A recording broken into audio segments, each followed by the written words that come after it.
Bonjour tout le monde, bienvenue sur ma chaîne pour cette nouvelle vidéo. Dans cette vidéo, aujourd'hui, je vais vous présenter le Hydra SDR RF1. Donc, qu'est-ce que c'est que le Hydra SDR RF1? C'est tout simplement un récepteur SDR nouvelle génération, donc un récepteur radio logiciel avancé doté d'une capacité d'échantillonnage de bande passante instantanée de 10 MHz et il couvre en réception de 24 MHz à 1800 MHz avec des fonctionnalités extensibles. Donc ça peut être quelque chose d'intéressant dans pas mal de domaines, notamment le radioamateurisme. Ce petit boîtier se présente comme ceci. Voilà le fameux Hydra SDR. D'un côté, on a notre entrée antenne ici, comme vous le voyez.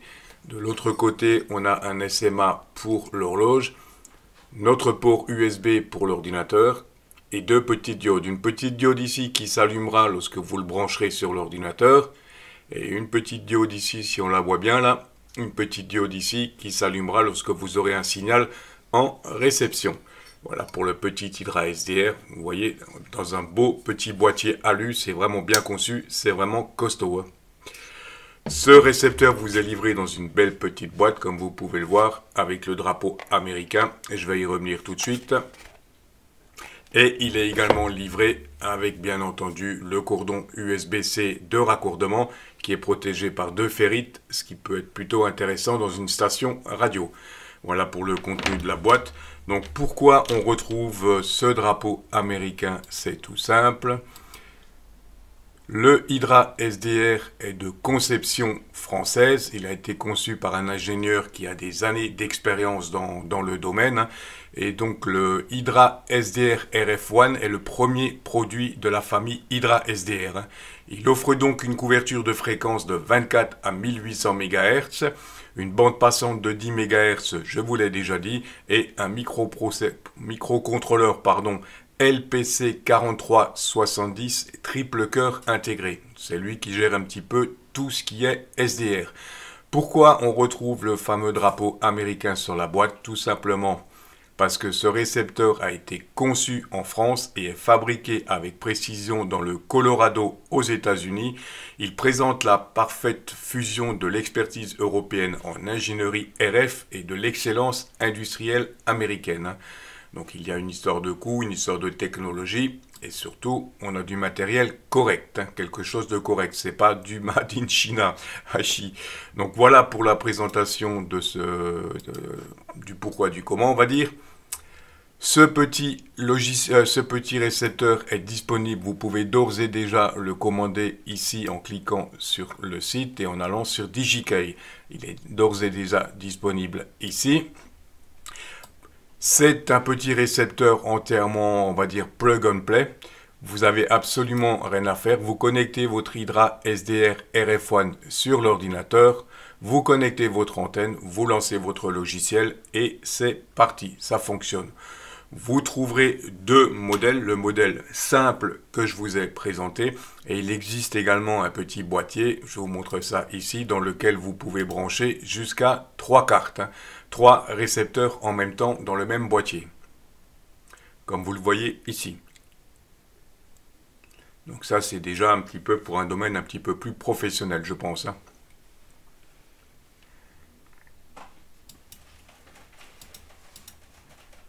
Voilà pour la présentation. Ce logiciel, ce récepteur, pardon, je vous l'ai dit, est entièrement plug and play. Il fonctionne avec le logiciel SDR++. C'est un fork de SDR++ que vous pouvez télécharger ici. Vous cliquez ici, télécharger SDR++. Vous avez donc le lien de téléchargement ici, SDR Windows, donc en l'occurrence pour Windows, mais comme vous le voyez, il est multiplateforme.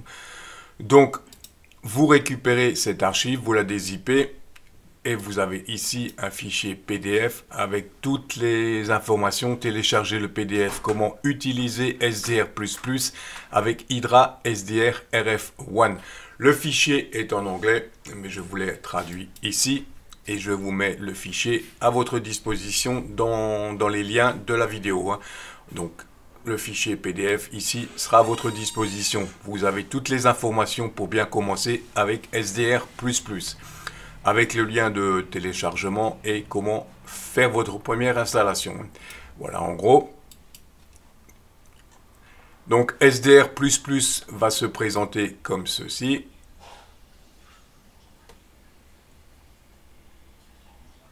Quelques images du logiciel.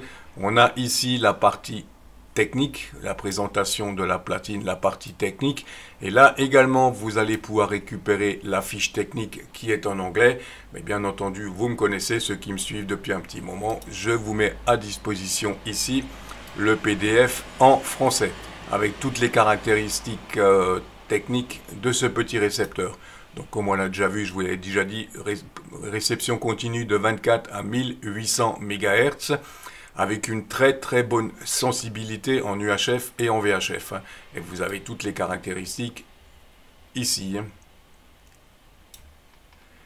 Comme vous pouvez le voir avec la présentation de la platine interne, ici notre fameux LPC 4370, donc c'est un petit peu lui qui gère toute la partie SDR. Voilà pour la présentation technique de ce boîtier. Vraiment très bien détaillé, hein, la partie technique. Hein. Vous avez vraiment toutes les informations sur ce petit récepteur. Hein. Si vous avez le moindre problème avec ce petit récepteur, vous avez sur la page d'accueil ici un lien qui va vous emmener sur le site GitHub Hydra SDR où vous trouverez absolument toutes les informations nécessaires sur ce récepteur.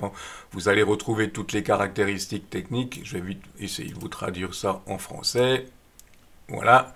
Vous avez toutes les caractéristiques techniques que je vous ai données déjà. Vous voyez, de 24 à 1,8 GHz, la bande passante, le microcontrôleur, bref, vous retrouvez toutes les caractéristiques techniques sur ce GitHub et vous allez retrouver toutes les informations qu'il vous faut pour installer le logiciel, pour dépanner éventuellement votre Hydra SDR, absolument tout ce qu'il faut. Hein.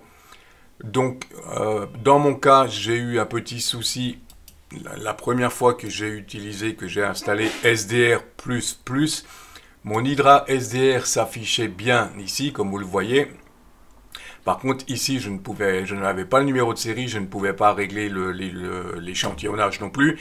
Donc, j'ai envoyé un mail à l'auteur, à Benjamin, qui m'a répondu dans l'heure qui suit avec un mail technique plus que détaillé.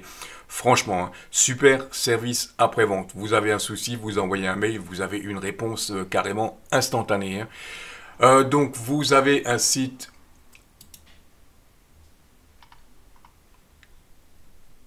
En cas de problème, toujours sur le GitHub Hydra SDR, vous avez ici le lien Hydra SDR RF1 firmware qui va vous permettre de faire la mise à jour du firmware. C'est donc ce que j'ai dû faire pour que ça fonctionne.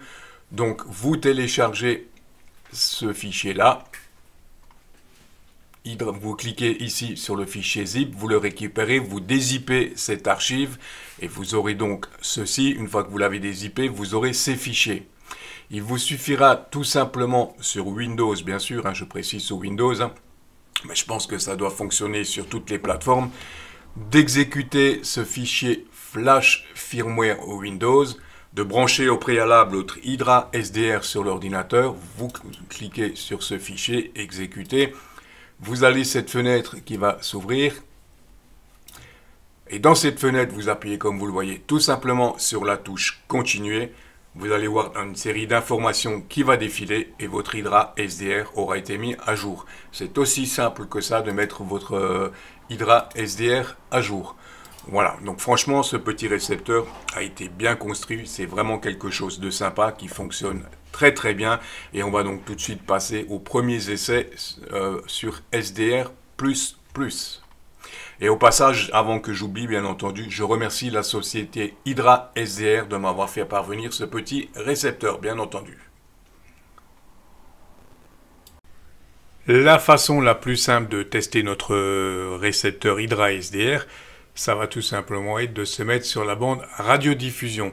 Donc, vous connectez votre Hydra SDR, vous exécutez le petit logiciel SDR++, et si tout se passe bien comme vous le voyez ici, votre Hydra SDR devrait apparaître ici. Le numéro de série ici, et ici vous avez le taux d'échantillonnage que vous pouvez régler. Pour commencer, on va mettre le gain ici entre une valeur entre 10 et 12, ce qui est largement suffisant pour débuter. Et on va sélectionner WFM pour la radio FM, et si tout se passe bien, vous avez adoré voilà, le Fleur FM Live 2020. vous avez directement la radio FM. C'est juste pour que vous puissiez tester. C'est la meilleure bande, je pense, pour faire des essais.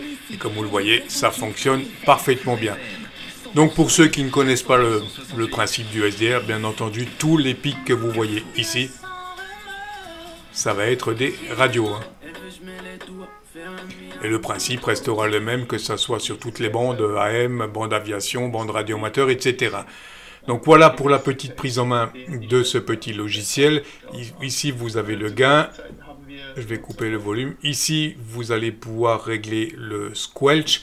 Et pour ceux qui ne connaissent pas du tout ce petit logiciel, je vous mets un PDF également avec toutes les instructions, la prise en main complète de ce petit logiciel.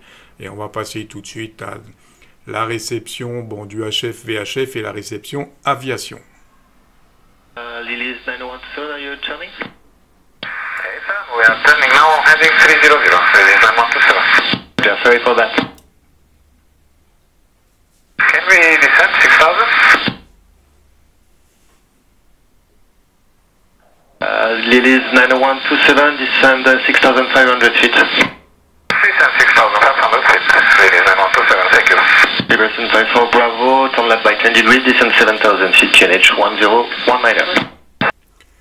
Je vous ai fait écouter la réception aviation. Bien entendu, il y a énormément de choses à écouter en UHF, en VHF, notamment le trafic radioamateur, que ça soit l'APRS, que ça soit les trames APRS par exemple, que ça soit le suivi de satellites, l'écoute des relais. Bref, il y a énormément de choses à écouter en UHF et en VHF. On me fait sortir de mon tanière, alors. Allez, reste pied.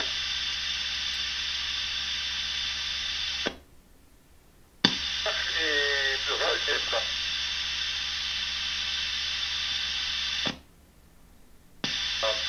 Ceux qui sont à l'évitement, je reste à l'écoute.